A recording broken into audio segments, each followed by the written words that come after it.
Hi everyone, if you want to save a specific frame from video as an image in Filmora, you don't need to use the Windows Screenshot tool. You can use the Filmora. First open your video in Filmora and add it to the timeline, which I did. Now move the playhead to the place which one the screenshot you want to take. Let's say we want to take a screenshot of this frame and then move to here. And once you move your mouse here, you'll see like it says Snapshot.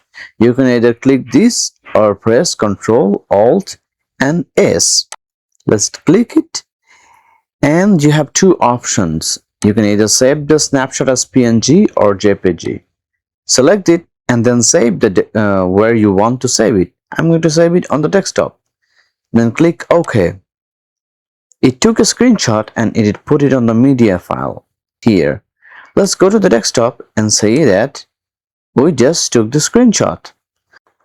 And that's it. You can now use that video frame as a photo, thumbnail, or anywhere else you need it. If this tip helped, consider subscribing for more simple tech tutorials. Thanks a lot.